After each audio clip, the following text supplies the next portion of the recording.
실제 중성 납성분이 가장 많이 오염되어 있는 건 당연히 수산물이었고, 첫 번째. 실제 우리가 노출의 기여율을 또 따져봤어요. 농산물, 수산물, 축산물, 가공식품 중에서 오염도는 수산물이 제일 높은데 노출 기여율은 어느 거였을까요? 유럽에서는요, 독일, 오스트리아, 슬로베니아에서 우리나라 수입 금지 조치했던 적이 있었어요. 왜 그랬을까요?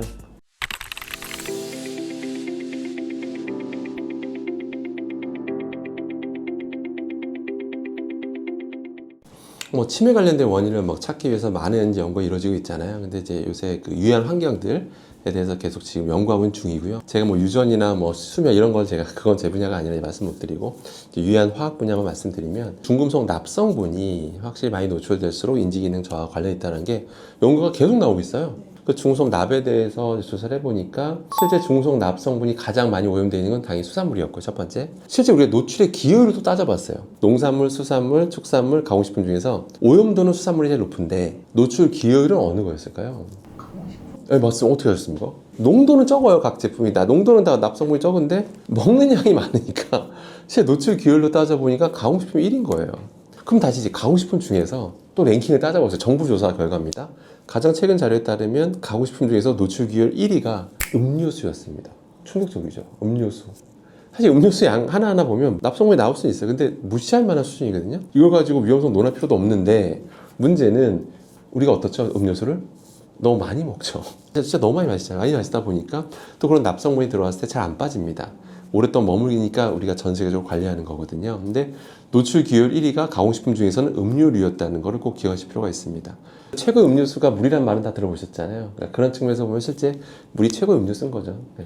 아마 이제 PD님도 그렇고 여기 이걸 보고 계시는 구독자님들께서도 되게 많이 혼란스러우실 거예요. 왜냐하면 어떤 채널을 보면 어떤 전문가분이 이것도 많이 먹어야 됩니다. 이걸 많이 먹어야 갑상선에 좋고 암에 안 걸립니다. 라고 주장하시는 유튜버분을 전문가를 보셨을 거고, 어떤 전문가분은 무슨 소리냐, 많이 먹으면 위험해, 뭐 이렇게 주장하시는 전문가가 있어요. 심지어 병원 가도 똑같은 일이 벌어집니다. 갑상선 이상해요. 해조를 끊으라고 그래요. 해조를 줄이라고. 어떤 분은 무슨 소리야, 많이 먹으라고. 상반된 그런 처방을 내리죠. 너무 혼란스럽죠, 사실은. 전문가들끼리 왜 이렇게 의견이 갈릴까요? 상반된 연구 결과들이 있어서 그래요. 어떤 논문들 보면요, 어떤 뭐 미국 연구 결과를 보면 수산물, 해조류 섭취량이 많을수록 갑상선암이 덜 걸리던데? 이런 결과도 있고. 무슨 소리야, 많이 먹을수록 더 갑상선암 발병이 높아. 결과도 있어요. 그러니까 각자가 그 지식에는 항상 근거가 있잖아요. 자, 그 혼란스럽죠. 사람들도 혼란스럽죠. 근데 팩트는 우리나라 사람들이 갑상선암 발병률이 세계 1등인 건 맞고, 자, 그래서 2023년에 삼성 서울병원에서 이거에 대해서 의문을 품어요. 우리가 초음파 검사를 많이 하기 때문이야? 라고 보기에는 이상한 거예요. 왜? 15세에서 19세 사이 그 어린 나이들도 몸이 이상해서 검사하면 갑상선암인 경우가 있다 이거죠. 근데 애들 암 잘 안 걸리잖아요. 15, 19세 사이. 근데 갑상선암이 또 많이 나타나더라. 그건 뭔가 다른 이유 때문일 거다라고 가설을 세워요. 역시 요오드 때문이 아닐까. 우리가 해조를 너무 많이 먹으니까. 우리가 세계 1위입니다. 수산물 섭취량, 특히 해조류 섭취량 세계 1위. 그래서 이게 요오드를 너무 많이 먹어서 아닐까라고 이제 의문을 품어요. 왜냐면 요오드라는 건 되게 필요한 성분이에요. 아시죠? 갑상선 호르몬의 필수 원소입니다. 필요한 건 맞지만 과한 건 문제가 될 수 있다라고 가설을 세워봐요. 그런데 이 연구진이 보니까 상반된 결과가 있잖아요. 그래서 이 연구진이 뭘 주의 깊게 보냐면 이거 제대로 본 거 아니다라고 봐요.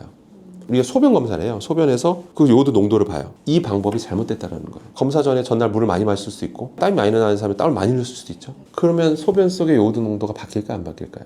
바뀌게 되겠죠. 그러니까 정확하게 신체의 요오드 양을 정확히 봤다라고 볼 수 없는 거죠. 그러니까 신체에 노출되는 요오드 양과 갑상선암의 상관관계가 명확하지 않았던 거다라고 이 사람이 얘기를 해요.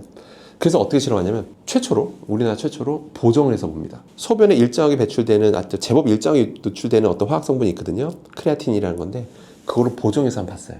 신규 갑상선암 환자랑 건강한 사람을 비교해 봤어요. 그리고 보정 수치로 봤어요. 다시 요오드 수치를 이제 보정해서 보니까 어떤 결과가 나왔을까요? 실제 갑상선암 환자일수록 요오드 수치가 높게 나오더라. 이거를 국내 최초로 밝혀냅니다. 2023년이에요. 근데 언론 보도가 안 됐어요. 왜 안 됐을까요? 언론 보도 안 낸 것 같아요. 솔직히 말씀드리면 안 낸 것 같아요. 엄청난 결과인데 실제 45세 미만일수록 더 상관관계가 명확하게 나타나더라. 젊은 사람인데도 갑상선암 걸린 사람 많이 보셨잖아요. 주변에서. 실제 더 명확하게 나타나더라. 그렇게 연구진이 밝혔습니다. 유럽에서는요, 독일, 오스트리아, 슬로베니아에서 우리나라 해조류 제품 수입 금지 조치했던 적이 있었어요. 왜 그랬을까요? 요오드 농도가 너무 높게 나와서. 농도가 20ppm만 넘으면 그냥 수입금지 조치예요. 독일은 의학이 발달 안 한 나라에서 그랬을까요? 의학 역사 우리보다 훨씬 오래됐습니다. 과학적 근거를 기반으로 요오드에 너무 지나치게 많이 섭취될 경우 갑상선 기능에 문제가 생길 수 있다 라는 근거를 기반으로 금지하고 있어요.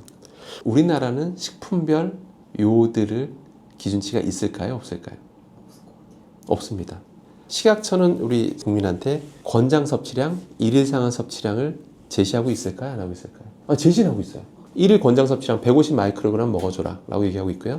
그 다음에 일일 상한 섭취량, 이건 넘지 마라. 2400 마이크로그램으로 정해 놓고 있습니다. 권장 섭취량은 정해놨어요. 일일 상한 섭취량도 정해놨어요. 이걸 넘지 말라고. 근데 식품별로 기준치는 없어요. 많이 이상하지 않으세요? 제가 예를 들어서 거꾸로 미역 장사를 한다고 사장님이에요. 미역 채취했어요. 채취인데 요오드 농도 예를 들어서 5000ppm 나왔어요. 팔아도 아무 상관이 없습니다. 우리나라는 기준치가 없어요. 100ppm 나오든 50ppm 나오든 아무 상관없습니다. 들어본 적도 없으실까요? 그거를 유럽에 팔면 수입 금지 조치를 받습니다. 이게 팩트입니다. 실제 적발됐던 게 5000ppm 나온 적이 있었어요. 그걸로 미역국을 끓여 먹잖아요. 미역국에 한 그릇만 먹어도 정부가 말한 일일 상한 섭취량 넘어가 버립니다. 그러니까 사람들 모르는 거야. 먹으면서 내가 일일 상한 섭취량 넘는지 안 넘는지 모르는 거라니까요. 정부가 왜 관리를 안 할 것 같으세요? 아무래도 관련 없죠. 근데 좀 뭐 요거도 측정기를 이거 측정을 해봤어. 버려야 되는 게 생겨요. 그럼 생산량이 줄죠. 제품 가격이 오르겠죠. 그럼 판매량은 줄겠죠. 그다음 두 번째 이유는 제가 추정한 건데 지금 K푸드라고 해서 김 뭐 검은 반도체니 막 이렇게 홍보 다 해놨는데 이제 와서 이런 이슈를 만들 필요가 없다라고 생각하는 것 같아요.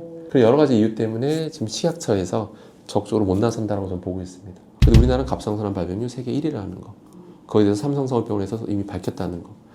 요즘 뭐 수산물이 참 저도 수산물 관련 얘기할 때마다 마음이 불편하긴 합니다. 왜 불편하냐면 수산물 자체는 죄가 없고요. 거기 종사하시는 분, 어업 종사자분도 아무런 죄가 없습니다. 정말. 근데 지금 바다가 오염돼 가고 있어요. 이게 지금 심각한 겁니다. 일단 직접적인 원인 공장 폐수인데 지금도 공장 폐수 버리는 게 불법이 아닙니다, 여러분들. 공장 폐수를 희석해서 기준치에 맞춰서 희석해서 버리면 돼요. 그럼 방류되면 어디로 가죠? 강과 바다로 갑니다. 당연히 강과 바다로 계속 가겠죠. 당연히 제조업이 발달한 나라, 우리나라 당이 발달했죠. 일본도 그렇죠. 베트남, 중국. 우리가 다 제조업이 발달한 나라 사이에 살고 있습니다. 막대한 양의 공장에서 폐수는 지금도 계속 흘러나오고 있고요. 그럼 시간이 지나면 바닷물이 오염되는 거 너무 당연한 거겠죠. 그럼 거기에 노출되어 있는 수산물들이 오염이 안 되는 게 더 이상하겠죠. 지금 전 세계적으로 이슈가 과불화 화합물이라는 게 있어요. 과불화 화합물. 이 종류가 등록된 건 4,000종이 넘어요. 그거에 대해서 수산물 한번 검사해봤어요. 우리나라에서 직접. 수산물 검사해봤더니 어떤 과불화 화물은 유럽보다 우리나라 수산물에서 검출률과 오염도가 더 높게 나온 거예요. 그것도 어떻게 보면 당연한 거죠. 중우성 말할 것도 없습니다. 실제 정부 조사 결과에 따르면 식품군이 종류가 크게 4가지거든요. 농산물, 수산물, 축산물, 가공식품. 크게 4가지로 분류되어 있는데 수산물에서 제일 높게 나옵니다. 농도가. 중우석 농도가 제일 높게 나와요. 그런 중우석들이 많이 노출될 경우에는 당연히 암도 관련되어 있는 중우석도 있고요. 신경계통, 치매하고도 연결되어 있는 그런 중우석도 있고요.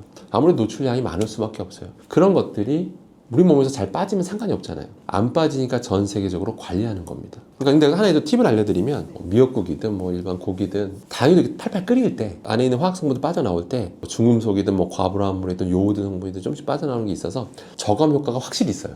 결과적으로 건더기만 먹는 식습관, 제일 건강한 식습관이다. 이렇게 보시면 되겠습니다.